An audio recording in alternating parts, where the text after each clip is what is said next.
is happening, YouTube? It's your boy Midnight coming to you from the Midnight Cinema, leader of Team Alpha Wolf Squadron. What do I have for you today? Well, I'm about to tell you what I got for you today. I got a review of what Top Gun Maverick, and let me say this off the top.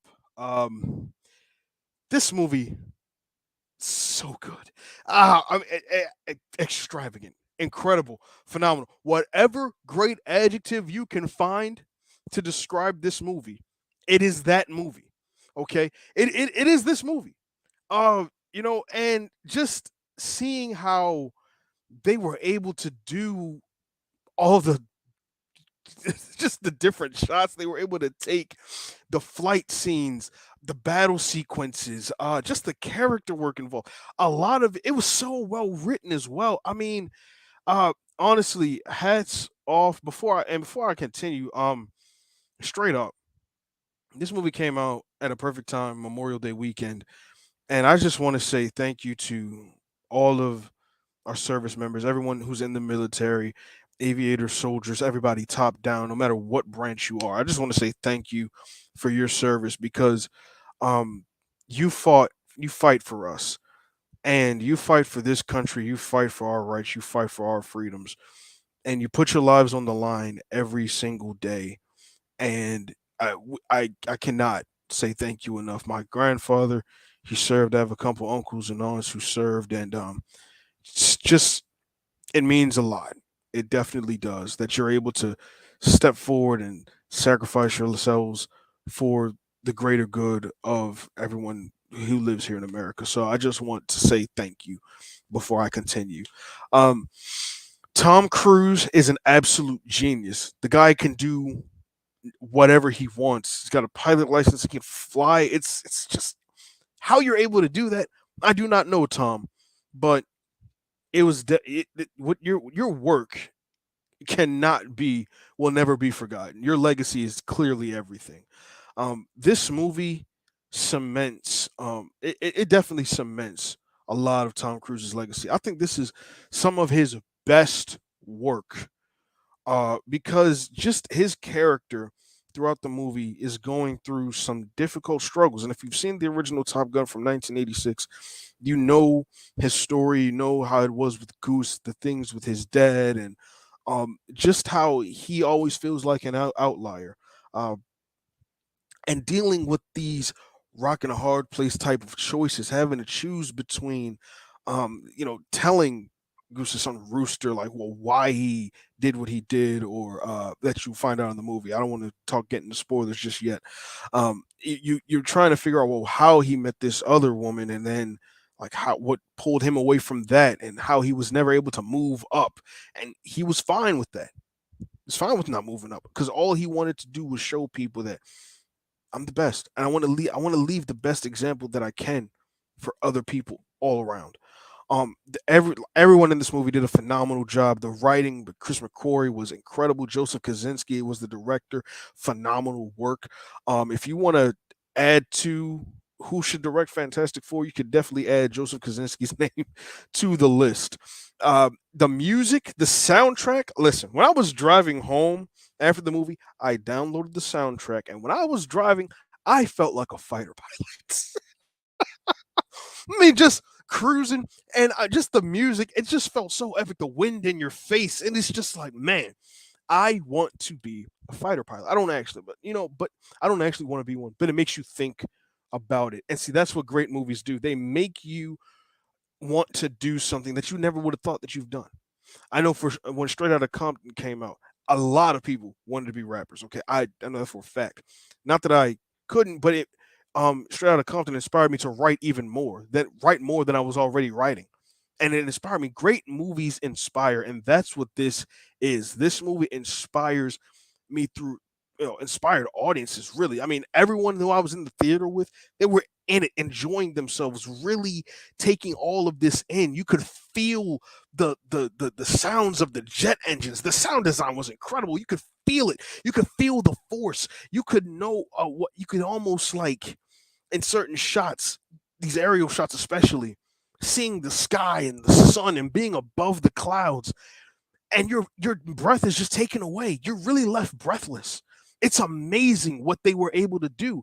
They said that they've shot over 800 hours of footage. I have to get this on DVD because I want to see the behind the scenes and I want to see the special features of what went into making this movie. And they did it so well. So well. Cinematography was incredible.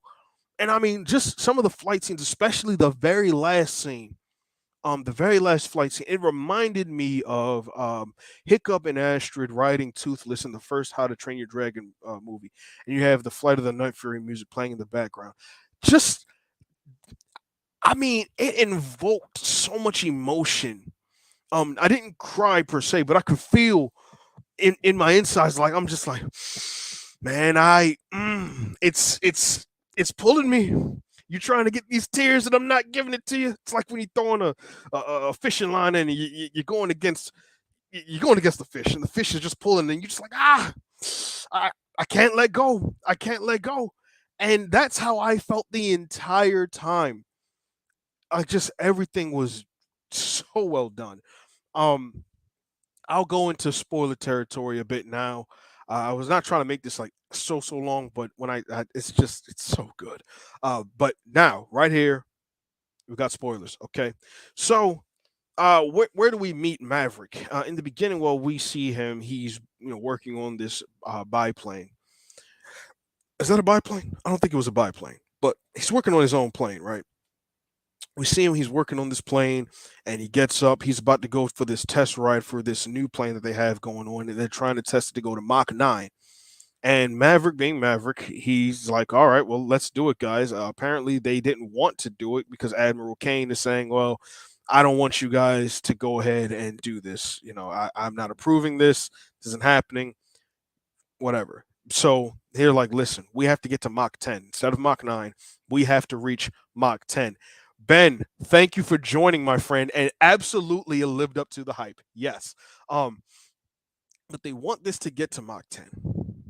And so Maverick gets in the plane, suits up and everything. And another thing that made it so interesting is that you're learning the engineering of these planes and how they're supposed to work, the physics, the speed, the aerodynamics, everything, the sciences of it. It's incredible. And so we see Maverick suit up. He's going through this. He's going on this machine. He's jogging it out so we can test his lung capacity, see how much he can take in, because this is going to reach some high heights and high speeds. Gets in the plane. He's in there. He takes off. Reaches Mach 10. And you can feel the suspense of the scene building as it's going on. And you can also see, like I said, it's one of the most beautiful shots I've ever seen. When you see the plane going over, and you've just got all these clouds. It's pretty dark, but I think it's at night, and it's just this image of these beautiful, fluffy clouds just coming together under this plane, and just the colors and all of it. It's just like, man, I want to be up there in flight with them. And so he pushes the plane to Mach 10, but then he's like, I'm going to push it further. Knowing Maverick, he always wants to test the limits. So he's pushing it further. And he gets past 10. Then all of a sudden, plane's falling apart, things falling apart. He's falling out of the plane. And it's just like, man, Maverick, when are you going to learn your lesson? You cannot keep doing these things. And so from there, he gets reprimanded by Admiral Kane and sent off to Top Gun. And that's where our story further begins. And so he's there, meets his girl Penny from back in the day. Not the one that Kelly McGinnis played. That was Charlotte. I believe her name was Charlotte.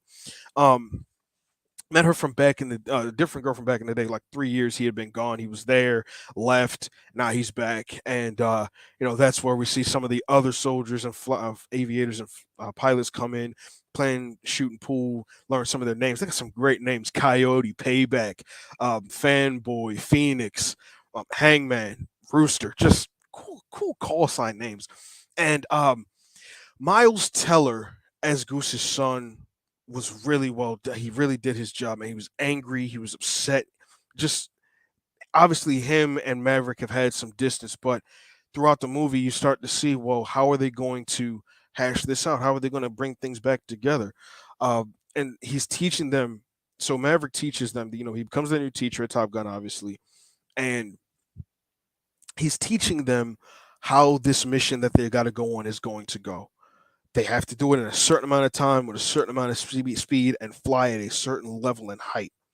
And it's difficult for them at first, and a lot of them are having tensions between them because you feel like you're in this world with all these different individuals who are all just as intelligent as you are, and you have to fight for your spot, and they're all just kind of in competition with each other, not really learning how to work as a team. So that's where we get the football scene instead of volleyball, obviously, from the first one, but we still get that to like build that camaraderie to help them come together as a team, and that's what Maverick does. And he's really focused on doing this. And the thing about it as well with Maverick, Iceman, Val Kilmer's character, he's looking out for him. So he's the one that's really like covering for him while he's at Top Gun. He's like, listen, man, I know you've had your struggles and everything, but I need you to do this for me. I need you to help me out with this. Can you help me out with it? And he's always had his back. And so it's and that scene with him and Iceman actually talking after certain situation takes place, uh, they have a really heartfelt talk conversation. And I believe Val Kilmer in real life is actually struggling with his speech. And so the way that they had the scene set up, he's typing, you can see it on the screen, and Maverick is talking to Iceman, and he's just like, I don't know where to go. I don't know who I should be. It's almost like Maverick's dealing with some sort of identity crisis in a way, because he's like, man, I'm stuck. All these hard choices I keep having to make, and I keep feeling like I'm making the same mistakes over and over again. And all I'm trying to do is teach these soldiers how we're supposed to do this. All I'm trying to do is make up for the mistakes of the past. And he's holding on to all of this, and it's weighing him down. That man's like, it's time to let go. You have to let go of that so you can soar. And I mean that humorously, but I also mean that seriously. You got to let go of the things that are holding you down and holding you back from reaching the heights that you want to reach. And he finds his revelation in that. And he's like, you know what? All right, fine. And he goes up. John Hamm's character is also one of the higher ranking officers in the movie. And him and Maverick have some type of beef. He doesn't really care for him. He knows his history, but he doesn't care for him. And he's like, listen, you're going to go up there and you're flying with him. After Maverick, obviously, he passes the course. It's a very, very difficult course, the way it's all set up, because they have to really fly low and fast between this valley, and it's very claustrophobic. It's tight, it's uh, rigid, it's edgy, and you're just like, man, how's he going to get through this? And the way he's just moving that plane, it's incredible how he does that. And just I just love this movie. And so we see them, they go on their mission. All the other pilots, they go with him on this mission, and they're taking off. Things kind of go wrong.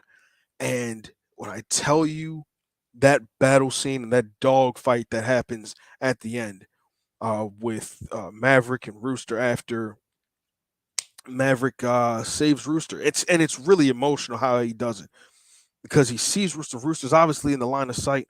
Maverick takes off, fires down the other, but then he also gets hit, and he takes the hit for Rooster, lands, boom. And all of a sudden, this helicopter's coming after Rooster. I mean, not Rooster's coming after Maverick. Boom. Rooster goes after it, takes it down. Boom. He gets hit too. Because, like I said, well, these missiles that they have, the SAMs, that the enemy is having, and they never mention the country where the enemy is. So, but these missiles, they're very, very lethal. Hit him, knock him down. They have to sneak through this base. They get on, they steal another plane, and then boom, they're back up in the air. Now they're dogfighting with these other two because they realize that these two are not with them, and now they're going at it. And it's one of the best aerial fight scenes I have ever seen, ever witnessed. And just the triumph, to see the look on Maverick's face and realize that you have Rooster in your back seat as your wingman, the son of the best friend that you lost. He's with you. He's forgiven you. He's gotten past it. He's stepped over that hump. Like, he's like, look, I know what happened with my dad, and it's like he understands. I know it was a mistake, and I know things hurt, and I know we have to get past this because we have to work as a team. And you see them come together at the end. They hug it out. And it's emotional. When they come back to the base, it is emotional. You're erupting in triumph. You're at the edge of your seat. The suspense is building. The music is there. And left and right, you're trying to figure out what's going to happen next. Are they going to make it? Are they going to die? Like, I didn't know. And I had a feeling that Maverick was going to get hit. But then I was like, man, if he dies in this, oh, that would hurt so much. But this right here, this is the entire story, all the character development between everyone. These are all the reasons why it still holds a 97% on Rotten Tomatoes. This is why this movie will be talked about for years to come. This is why this movie currently has $594 million worldwide and 294 domestically. It's incredible. It really is. It's a triumph. It's a revelation. And I tell you, the inspiration that I felt that I got from this movie, just sitting in that theater, seeing other people cheering and laughing and crying all at the same time, because we're here for this emotional ride with these characters that we have stepped with from day one. And we're just watching, and it really blows my mind how they were, like I said, how they were able to do half the things they were able to do. And the story was just it really was incredible. I enjoyed the love story between him and Penny. I loved her I loved her playfulness with him, and and she really brings that comfort to him. She really brings that comfort to Maverick, like, look, I know things have been hard on you lately, but I'm going to be with you to help you get through it. And you can see it in this one scene where they're on the beach and he tells her that he has to go off and back into battle. You can see the despair on her face, but she understands. And it's like, I don't want to let you go, but I know you have to go. And she supports him. She genuinely loves and supports him. And Jennifer Connelly, she is she's a beautiful woman. She is a beautiful woman and a very talented actress, and I just love seeing her on screen as well. Um, for me, the movie's definitely a 10 out of 10. Like I said, everything about this movie was just incredible. And I mean, there's something to be said. I mean, could it be nominated for Best Picture next year? I think it should.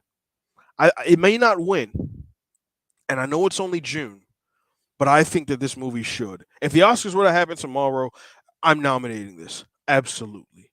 The sound design, cinematography, a lot of technical awards, but then um I would even go a step further and say Tom Cruise's performance should garner him a nomination. A lot of people like to say, well, I mean, you kind of just want to give awards just because you've seen it this one time. No, no, no, no. I mean, like, genuinely, because I felt and I understood his character, what he was going through, what he was dealing with, and he just felt like the weight of the world was on his shoulders, but he carried it like no one else could, and he won, and he fought, and he survived. It's an inspiration.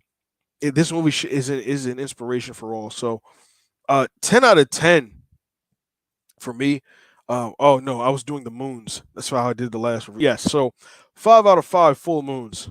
That's what I'm giving. That's what I'm giving this movie. It's absolutely well done, incredible. Again, thank you to all the service members who give their lives every single day for this country. We would not be here if it was not for you. So I thank you for your service, and it just great, great movie, great experience. If you haven't seen it, go check it out in theaters. It's a phenomenal film. You will not be disappointed. Guys, have a great one. I will be doing another review before I leave you off. Another review for something very special is coming this week. What is it? Jurassic World Dominion. Yes, sir. It is this week. I got tickets for Thursday and Friday. What? Come on, son. I can't wait. It's going to be great. It's going to be epic. I will let you all know what I think. The review will be this week because I am seeing that day one. I'm not joking around, guys. It's going to be a great time. Go see Top Gun if you haven't seen it. Contribute, support theaters of all sorts, as you should. Okay. Have a great day, guys. Happy Sunday to you. Remember, one pack, one nation, one smooth howl. Howl!